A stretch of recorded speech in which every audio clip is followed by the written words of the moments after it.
Welcome to another interview in our FM Expert series. I'm delighted to have with us today Adam Mason. Hi Adam, how are you? Hi Beth, how are you doing? I'm good. Fabulous. Adam is the FM Operations Director at Expansive Solutions. And Adam, you're going to be talking to us about your sort of journey in FM, getting to a very senior level, but also the fact that you've got dyslexia, and you're going to talk about how dyslexia has affected your journey to where you are today. And I think this is going to be really valuable for us. So I'm going to hand over to you. Thank you for joining us.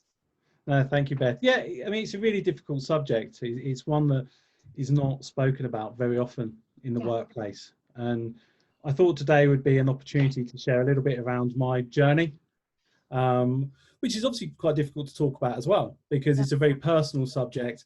And again, you know, when we talk around dyslexia, especially when I was young, so I was diagnosed, I think when I was between 5 and 6. Right. I went to Dyslexia Institute in London, and they diagnosed me with something called double deficit dyslexia. Easy for you to say. Exactly. So I have rapid automatic naming dyslexia, and which makes it really difficult to recognize letters quickly, and numbers and colors. So when I look at something in a very quick manner, my brain just will not process that. Okay. And then that comes on to surface dyslexia, which is a type of dyslexia which is not being able to sort of recognize whole words. Okay. The actual, I guess the words used is difficulty with whole word recognition and spelling, especially when the word has an irregular spelling to the way that it sounds. Okay. So you know, I really struggle, just being honest, with my B's and D's. Okay. My P's and Q's, literally. So there's lots of things that come into this. So reading a book, as an example, is hugely difficult, time consuming and painful, that I don't actually get to enjoy the story that's in the book. Yeah. You know, so you shy away from some of the things that are quite normal to people. Yeah. Yeah. And there has been occasions where I read the same page 3 or 4 times, not realizing I haven't actually turned the page, and then realized that I'm reading the same words because my brain hasn't recognized that kind of process. So that's how it puts it into context. Yeah. You know, and if you think back to sort of being a child in school, you know, and especially sort of in today, and I'm looking at my children, there's time to do maths, time to do English. They learn phonics as an example. Yeah, exactly. That was never the case, was it? No. Yeah. But as a dyslexic person, that's pressure for a start. Phonics doesn't work in my case. In some cases, obviously, it wouldn't do. In my case, it wouldn't work. So my learning even today would be more difficult than it was. Oh, I see. I thought you were going to say it would be easier now, but it would be harder now. It'd be harder. Right. Because you're putting time pressure on me to do something. Right. So, you know, if I want to do my maths, I have to do it in 20 seconds, as an example. Right. If I start learning my language, I'm learning it in phonics. Right. So it's interesting. It's really interesting that we're introducing things that haven't helped. But schools are better at discovering people with dyslexia. Yeah. You know, I was lucky enough to be diagnosed at a very young age. But let's be perfectly honest, it was a middle class term for being done when I was at school. Dyslexia was that unknown, realistically. Yeah. You know, it was, you were given the term dyslexia because you couldn't concentrate in school. You then became sort of a character, or you know, your behavior wasn't very good because you were frustrated. So there was a couple of real difficult times through that period, but I guess schools have become much better at recognizing it, so they can change their teaching habits. But school was a real struggle for me. So I was really lucky to be diagnosed. I went to see a brilliant lady called Mrs. Post, who was a dyslexic teacher, and she transformed the way I learned and the way I saw things, which was brilliant, that my parents could afford to be able to do that at the time. But this had its own problems. So I missed school in the mornings. I would miss going to football practice, as an example. And that led to children being exceptionally mean. Yeah. And I had to read with a patch on my eye. Did you? Yeah, to try and learn to strengthen one eye, because it, you know, I used to sit there with cue cards trying to get the dog into the kennel, and that was with both eyes. So you'd be wearing patches over the eyes. You would put colours over your book pages. Lots of different things. But kids have, let's be honest, kids can be a little bit mean. Yeah, so I mean, that is the difficulty with it. But Mrs. Post, you know, this is really important. Supported me through all of that, through the infant school, junior school, into senior school. And I would say it was quite interesting in senior school. The last couple of years, there was a real click for me. Suddenly I could concentrate more on work. I've never been able to explain it, but it was a real sort of turning moment that things started to be able to move. But then again, I remember one time, I think it was my history, and I think I was in the 4th year of senior school, so not young, and did the homework, really loved the subject, thought it was brilliant, really threw myself into it, handed it in, and the teachers in the school phoned my parents and actually said, we're concerned that Adam might have cheated at his homework. Because they'd not seen that me being able to do that. So even when I did suddenly go, I can do this, there was a pushback. And just think how for a second that would feel for a child that's not been great, to suddenly have a moment where something clicks, they can go and do the work, and then that pressure be pushed back down. And I was actually graded down from my first ever A to a B, because they weren't 100% sure. So, you know, when I left sort of school and I started moving into college, my love was motor vehicles and cars at that point. I remember remember if you had career days, I was going to be a dustman. Was that your aspiration? Well, no, that's what they told me. They literally said that my grades were going to be so poor. They weren't in the end. My grades were going to be so poor that I had to set the correct level of expectation, which was a dustman. So I chose motor vehicle mechanics because I thought that was a better step forward than being a dustman at the time. Let me make you feel better for a second. I was told to marry a deep sea diver because they die young and earn loads of money. That was the career advice I got at school. So I'm glad it's not that way anymore. Let's put it that way. Well, I hope it's not that way in schools anymore. So, you know, I went into college and it wasn't for me. The motor vehicle mechanics wasn't for me. You know, it was something that I thought that I would enjoy, but for whatever reason it wasn't. And I went and worked in a garage in the parts department, and not as a mechanic. And actually I felt like I'd reversed back to being at school, because the mechanics, the way they treated the people, it was, you know, I was back in that sort of understudy situation where the pressure was coming back down. So I went to the job centre when the job centre was the job centre, and I got my first job as an office junior at Blue Circle Cement. And this is something to really understand. You know, at this point I couldn't tell anybody I was dyslexic. No, especially not in the career world, not in the job market. But culture becomes such an important part of this that I didn't have to say it, because I met 3 people that suddenly started to believe in me. So there was a gentleman named Paul, Boyd and Marco at the time. And Paul pushed me to study my AAT, and said, come on, there's more to you than this. Let's get some training and let's get you moving through our business. And they didn't know about my dyslexia, as I said, but they never judged me for what I couldn't do. They always judged me for what I could do. And that started from a career point of view, really building my confidence up. That you know, there is absolutely some things that I'm going to find near enough impossible to do that normal people, I say normal, but people that don't have dyslexia can do. But they never judged me on it. So there was me, built myself up, and I thought, you know what, I'm now confident enough, I'm now strong enough, I'm going to make that move. And I left Blue Circle probably too early. Yeah. But an opportunity came up to sort of take that, and I thought, well, I'm going to do it. That culture picked on everything I couldn't do, not on everything I could do.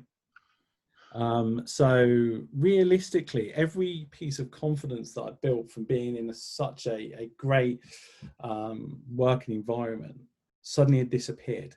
Yeah. And I felt sort of isolated from everybody that was working in there. I could do the job, I just couldn't do it in the way that they stipulated it had to be done. Yeah. I was doing it beforehand, so there's no reason why I couldn't have done it, but that was their process. This is what they did. So I left. Again, you know, I couldn't tell people I was dyslexic at this point. You know, we'll go back to the sort of that in a minute, but you just couldn't say. Yeah. So it left me sort of bumbling, I think, around for a little while. Yeah. You know, so the confidence, I'm assuming, as well at this point. Yeah, absolutely. You know, why am I here? Why can I do this? Why, yeah, is this my, you know, career choice? And so I guess for me, I started taking some jobs, which weren't a reflection of what I could do. They were just a reflection of probably me at the time, if I'm honest, and how I felt.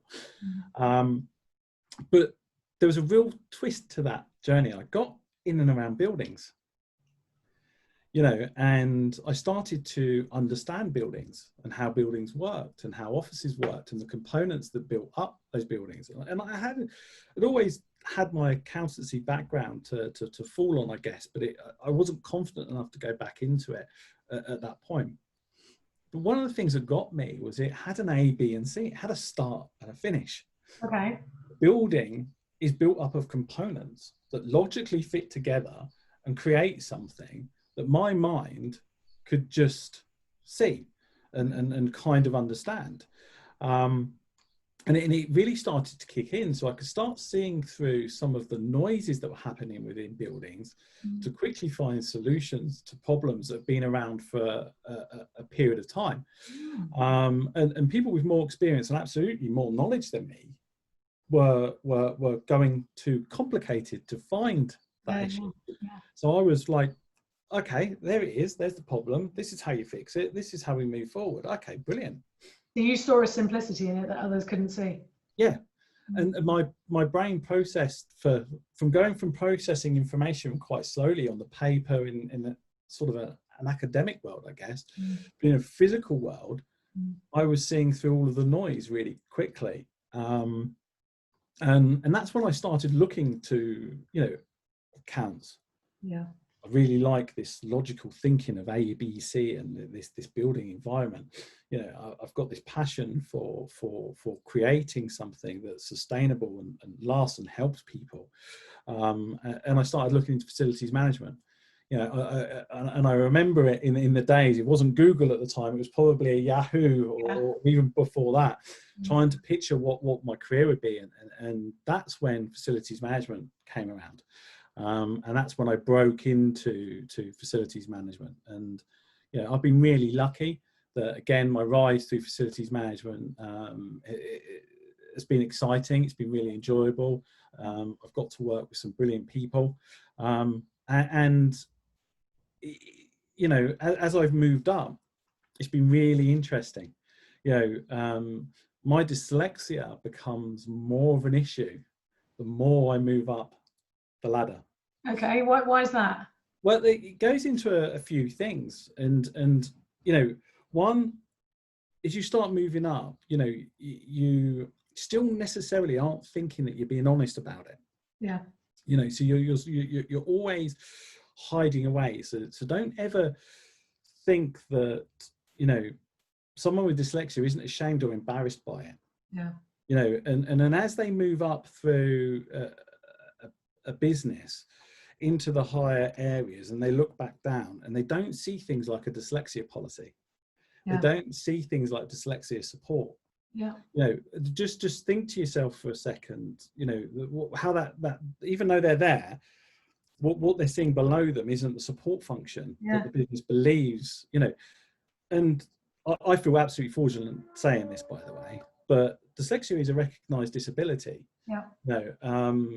So if we can be honest and upfront, there should be policies and support in place for people with dyslexia, not going back to harp on about it. The feeling of it being embarrassed and having to fight your own way through the business because you might be the first one that's unable to be honest. So, but Adam, the point is you won't be the only one, and that's why I think it's so important to be having this conversation. And hopefully a lot of people are going ting ting, right, we need that, we need this, we need to think about that, and that's why I wanted to talk to you. So yeah, really useful. But this is why I wanted to speak to you as well on this subject. I mean, this is one of the reasons why I love technology so much, because technology helps me do my job. It helps me process that information really quickly. And the problem is, and on that side, that becomes complicated where you had to read a user manual like this to understand it. And as we've moved on with mobile technology, you don't get trained in Facebook, you don't get trained in LinkedIn, you don't get trained on purchasing your clothes through the internet. And I think facility systems need to move more into that to make it wider. But as I move up the ladder in my role, stress becomes an issue. So we'll go back to a bit earlier, that stress brings your dyslexic traits out more. Does it?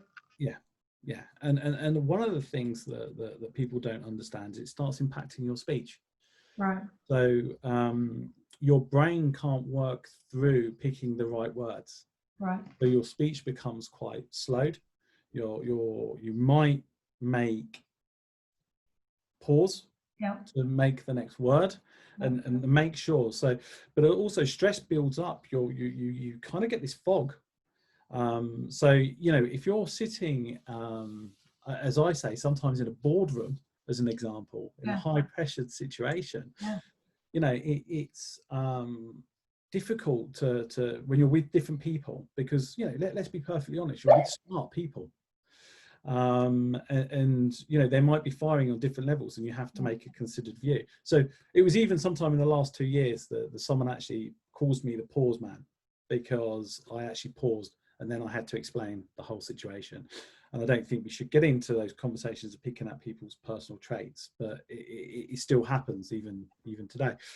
And I remember being in a PMO, literally about to go into a pre-board meeting, and the project I designed was going to save £750,000. And the person that sat on the other end said, actually, I should be putting this forward because it's got a spelling mistake in it. At that time, I was slightly more confident, and I went, is that spelling mistake going to cost you £750,000? No, it's not. So let's not even go there. Let's push forward. The project was approved and it got through, but that damages your confidence, because, don't underestimate the amount, as the higher you go, people put on the academic side of you. So your spelling, your grammar, it's your confidence is also sometimes quite weak because of the journey you've been through. And should I be in this room? Should I be dealing with these people? They've been to Cambridge, Oxford, master's degrees. I started my life working at Blue Circle, and I've got dyslexia. Someone once said to me, so what does dyslexia mean to you? And I said, well, what do you mean, what does it mean to me? It's just natural for me. This is the way I have to do it. And they said, well, I said, you should be asking, what does my dyslexia mean for you? And how does it make me work to have to change and you to come in a little bit closer to me, so we can find a way of working. And I find the higher you get up, the more people are stringent about the way things are done. Okay.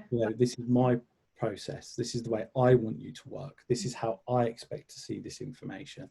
And don't underestimate that the difficulty with someone with dyslexia has to change the way that they work. They've developed a way of working over a number of years to support their journey. To suddenly have to go back to a rigid way of working. So I remember there's two points. One was, everything now must be written on a whiteboard. So don't want you to come in with presentations, you must write it onto a whiteboard. Everyone's like, this is amazing. Can you imagine how I felt? No. I'm now surrounded by peers, yeah. and I can't spell. Yeah. You know, so I'm like, I can do my job, but I can't spell. Yeah. You know, so you go, okay, fine. So then you dumb down language, you use words, you pour, it all goes completely wrong. Working doubly hard, aren't you, though, to just get that done? Yeah, and you just can't, you know, and you're going, guys, I'm dyslexic, I can't work this way. That's what you want to be screaming out. Yeah. But I you know, and I go on to the next one where PowerPoint presentations were like king for me. Yeah. Few words, loads of graphics, I get to talk. Yeah, you can bring it to life. Yeah. Yeah, and now suddenly that's turned into, well, I would like a Word document, and I'd like you to tell me a story. And everyone's going, this is brilliant. This is exactly the way we should have been working for years. This is scary. This is now like, hang on a minute. Yeah. You know, I'm going to have spelling mistakes in this. Yeah. I can't proofread it because I can't see it. Yeah. You know, I've got to now find somebody else to proofread it for me. Yeah. So then someone that feels, actually, I'm asking someone else to proofread for me. That's just embarrassing. Yeah. You know, now I start, you see how this journey kind of unfolds. Yeah. You know, and people have got very little time for weakness, especially at the higher levels as well. And this is where business understanding and cultures become really, really important. You know, I remember at one point a boss turned around to me and said, "You never make notes in the meeting." And I'm like, okay, yeah, I make notes. I think you should make notes. Okay. Didn't ask me why I never took notes in the meeting. And I just wrote down a few bullet points. The reason why I write down a few bullet points is because if I'm having to listen and write down what I'm hearing, I'm having to concentrate on what I'm writing. I'm having to concentrate on how I'm writing it to make sure I can understand it afterwards. I'm not listening. Yeah. So I'm writing down bullet points so I can listen to what's being said. I can interpret what's being said rather than some of the literal words. Yeah. So I will come out of a meeting, I will go off for 5 minutes and I'll write down all the notes. I will then download my brain while it's fresh. Yeah.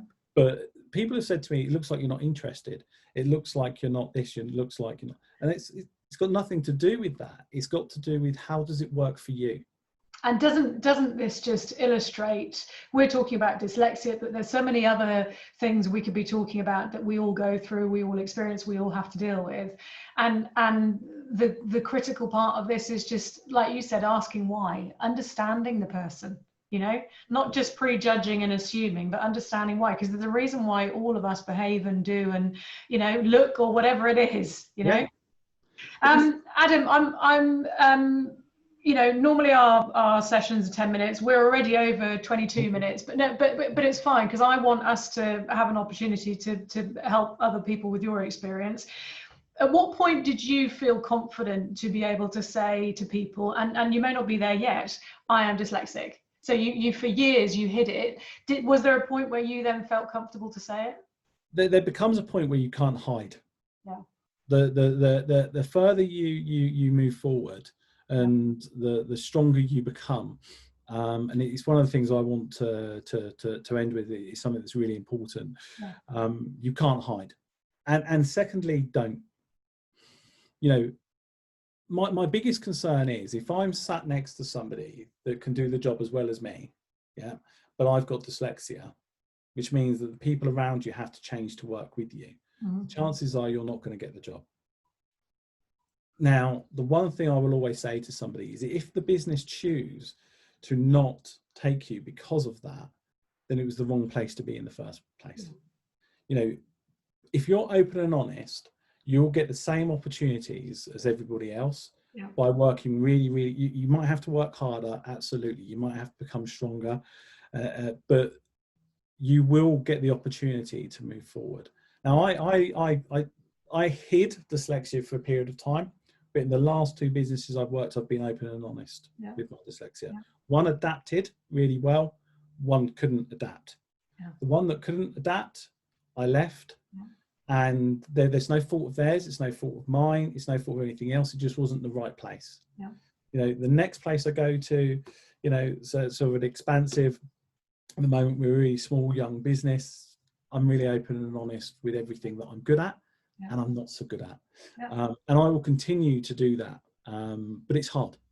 Don't underestimate the difficulty that being honest about a weakness has for somebody. And if someone ever shares with you that they're dyslexic, please ask them what that means for the person that's asking the question. What does it mean for the person with the dyslexia? Yeah. Understand what it means.